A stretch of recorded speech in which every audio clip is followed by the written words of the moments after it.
Hey Sagittarius, and there's the sun. So we're happy with that. All right, the sun definitely talks about hope. It's about keeping faith alive. It's about clarity. It's about self-awareness. So this tells me that if you're looking to reconcile, maybe you've come to a conclusion that you realize it takes two to tango. Maybe there's been finger pointing. You're angry with them.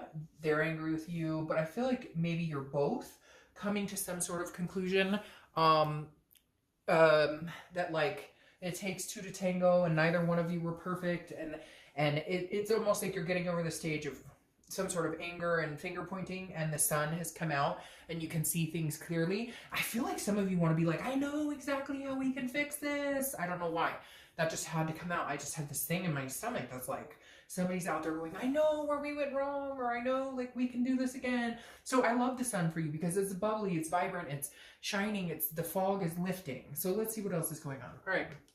Your current position coming into the month is the Five of Cups, which is actually kind of the opposite of the sun. So we'll see what's going on. But the Five of Cups is about loss. It's about feeling a grief. It's about some sort of, crying over spilled milk, not paying attention, not listening to what's right in front of you. So I feel like either they're coming to you saying, hey, we can do this again. We'll fix it, we'll change, or you're doing that with them and somebody's not listening. Although I feel like that will come to fruition, that they will. But again, there's some sort of sadness here. So it is sad because I feel like for a lot of you, yes, I'm sure there was drama, cheating, different things. But for a lot of you, I feel like that ship has sailed, like that grief has sailed. And you're in a position of maybe being able to let go, but you're coming into the month feeling sad. I almost feel like some of you don't think this staying card, cooperate. I feel like some of you are coming into the month feeling like it's hopeless, like there's no way this could happen. And yet your theme of the month is the sun saying, wait, I'm going to clear some of this fog. There might be something here. There might be something coming in. You know what? I don't know. I feel like I want to say it like a movie producer. All right, the next card you have is how you're feeling coming into the month. That's very interesting. So this is either somebody you're married to, you got divorced from. Now this is internal. This is how you're feeling. But the Justice card is Libra's card, so you could be dealing with Libra.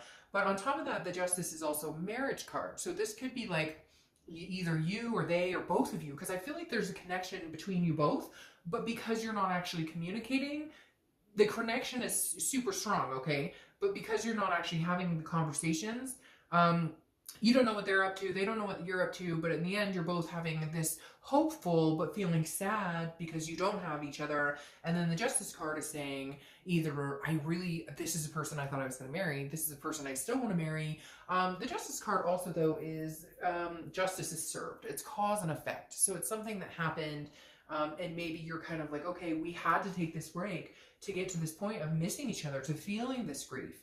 We weren't communicating. We didn't have that emotion. The passion was gone, whatever it is. And you're kind of like, okay, now that we're apart, I don't want to be apart anymore.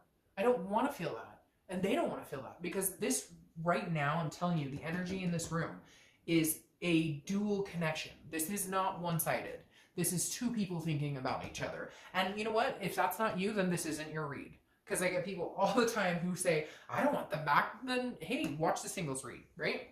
The next card you have is your distant past. So over the past 5-10 years, could be throughout your childhood, and you have the Ace of Pentacles. Now, the Ace of Pentacles is opportunity. It's a plethora of opportunity. It's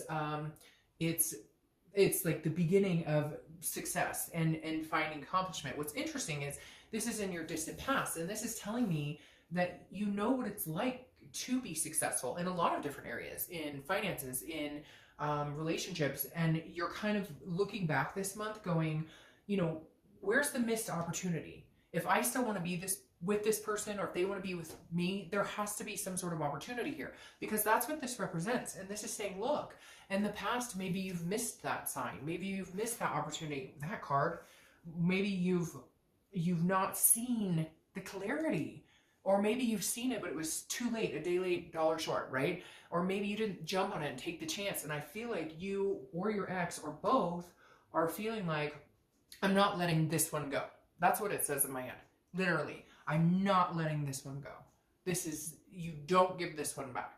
All right, the next card you have is your immediate past. Over the past few weeks, past month or two, and you have the Fool. The Fool is the beginning of a new cycle. I feel like you could have a new cycle with this person, because this is, again, the beginning. Now, this may be where you turn that leaf, like I said, where you're seeing things clearly, where you're like, oh my gosh, We can make this happen. I still have faith in this. The shadiness is cleared. Whatever has been storming on our parade is clearing, because the Fool is it's a fearlessness, it's a folly. It's, again, the beginning of the major arcana, so a whole new cycle coming into place here. And I feel like this is you almost saying, should I take a leap of faith in getting back together with this person, or vice versa? They're asking themselves the same thing. Again, I feel this duality, which is interesting because you guys are the Lover's card, and the Lover's card is all about duality. But the Fool to me represents a possibility of you or them or both seeing the light, feeling like there is some sort of like possibility of reconciliation. However, what's very interesting is I feel like a lot of you are not communicating, you're not talking, so you don't know what they're up to, they don't know what you're up to, you're assuming the worst, they're assuming the worst, and therefore nobody's saying anything. The next card you have is your distant future, so over the next month or two. See, and that's interesting. Over the next month or two, and you have the Death card. The Death is not a physical death. In fact, I love this card. It's Scorpio's card, so you could be dealing with a Scorpio, but death is about rebirth. It's about transformation. It's about the sun is shining. I can't even get that off my frickin' mind. I don't know why. But again, this is the best card I think you have going for you, because your future is saying this is a rebirth. This is a possibility of a rebirth between you two. But also what's interesting here is it's not even just about a rebirth between you two. It's about a transformation, a belief, a change within yourself. So this could pertain to this person, or this could pertain to self-love. This could pertain to, guess what, if it doesn't work out with this person, that's okay, because you're ready for the future. Whatever you've been doing or whatever you're going to do over the next few months is going to gear up to whatever is coming your way, to almost, it feels almost like a destiny or some sort of karmic resolution, because again, this is some sort of change. Now, it could be kids. I mean, she is pregnant and there is a kid right there. So it could be, you know, maybe you're having kids, maybe you're already pregnant, or maybe your significant other is pregnant, or your ex is pregnant, etc. I don't know why that popped in. I'm sure that may resonate with like one person, but there is something going on with the child here. I always see that in this card, but for some reason right here it's significant. Maybe you have kids with this other person, etc. You get the drift. But I like this card for you because this says no matter what's coming, the storm is clearing, the change is coming in. The next card you have is your immediate future. So over the next few weeks, the Knight of Pentacles, hard at work, dutiful, cautious. So I feel like you're going to continue to keep your head in the game of life, right? Before, there may have been some devastating blows because of the breakup, because of the non-communication, because of the sadness, the grief. But somewhere along the lines, this month, it's like, you know what, I'm just going to work hard. I'm going to work hard at life. I'm going to be the best me I can be. I'm going to start on these changes and transformation.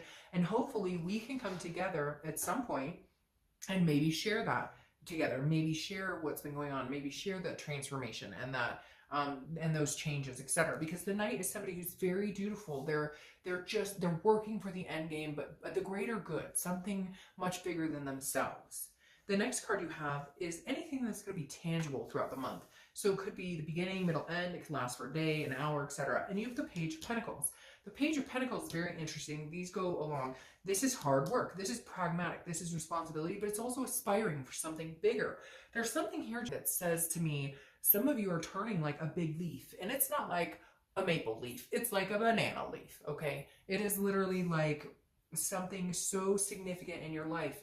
You're making changes. But again, it's because I feel like you've all of a sudden got this clarity of like, holy shit. Now, it could be clarity because this person's like gone and maybe you needed them gone, so you could see what you needed to change in yourself. You could see the areas you were missing, work, career, family. Maybe you were kind of putting that on the back burner because of this grief, because of the sadness, because of what had been going on. And now you're able to understand that you can have a both. You can have the ex, you can do that and still maintain. But for whatever reason, you weren't able to do it before. I think there was fighting, there was jealousy, there was arguments, maybe infidelity. But now I feel like it's almost like a maturing. I can't explain it, like a growing up. And some of you are gonna be like, I am 55, and I get that totally.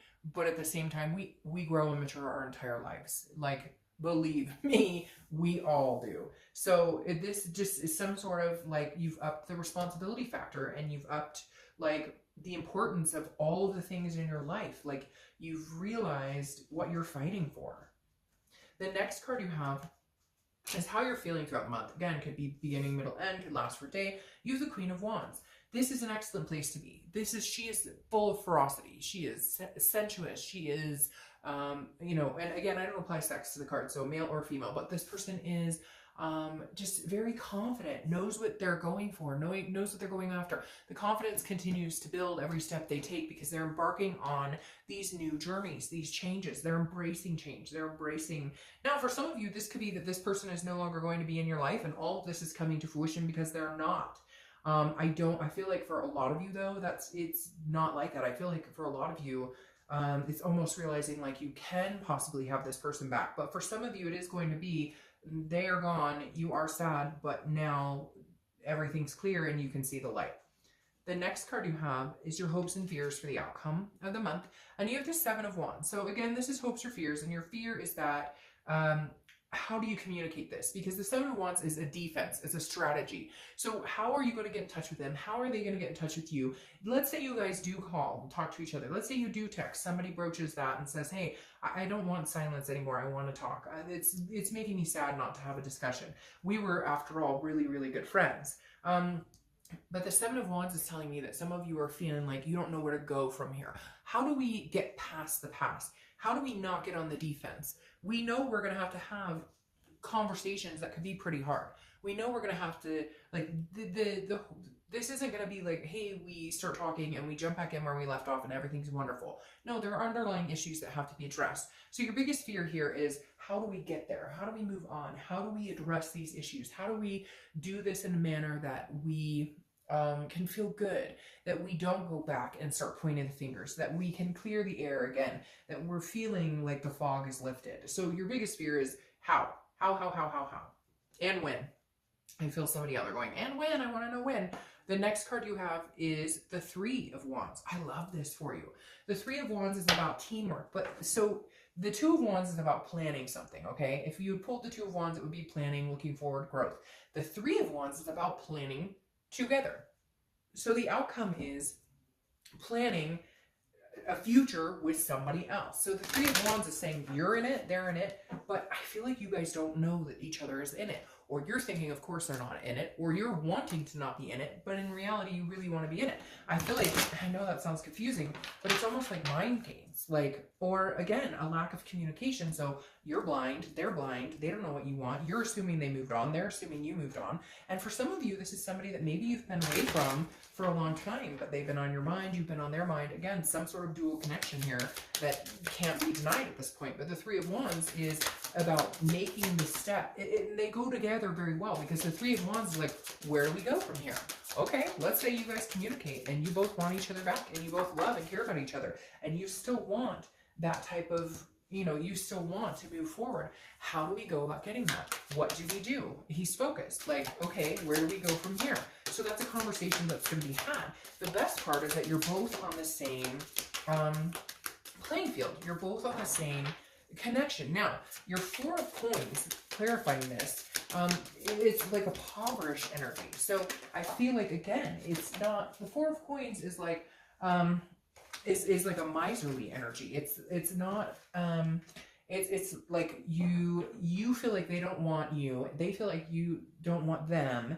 And so what's clarifying your outcome here is like, you guys are going to have this discussion and get there. Because again, the Four of Coins, it's impoverished. It's feeling like you're like, not like you're lost without them. I don't want to say that because some of you are going to be like, that's a stretch. It's not like I'm lost without them. I've just been thinking about them a lot or whatever. But the Four of Pentacles is telling me some of you are feeling like your other half is missing, because this is a impoverished energy. This is feeling broke without them, and not, obviously in a physical way and not even in a financial way, but more of a mental, like, if we're not connected, then I feel like we're, another piece of me is missing. Because again, it's also a possessive energy, so it's kind of like a you're mine, but not in a weird crazy stalker way, more in like a, we work better together, but I feel like it's going to take you a minute to get there. Now, here's what I like is the Page of Wands is clarifying the distant future. The Page of Wands is a spark. It's a curiosity and it's confidence. So this says, okay, somebody's going to humble up and be like, I can't stop thinking about you. I can't live without you type energy. I'm going to have a conversation. We need to have a conversation. We need to talk. I don't know what you're up to. Maybe you're dating 20 men or women. Maybe you're about to get married. I don't know, but I need to know what's going on. So eventually here in the next month or two, that Page of Wands is going to crack and somebody's going to call the other person or text and say, hey, what's going on? Or at least some sort of communication is going to come into fruition. Now, For some of you, again, like I said, this could be a total, nope, this is eye-opening. And then at some point you guys connect and you're like, no, I can't, I don't want to be with you. And this spark and confidence and curiosity comes out with somebody else. But for whatever reason, like this is that person you've been thinking about. Maybe hard. And I know I'm going to get people who, you know, message me and say, oh, that's crap. They don't talk to me. They're married. They're okay, fine. Then not your situation. But if you're feeling enough to where you want to know what they're up to, for you guys right now, I have a feeling they're in that very same headspace. And I don't get that feeling a lot. A lot of times there's still the connection, but one person's going in one direction, one person's going in another one. But for some reason, the clarity is now. Like the time, I'm being told like the time is now. Like the seeker is now. So anyways, bye.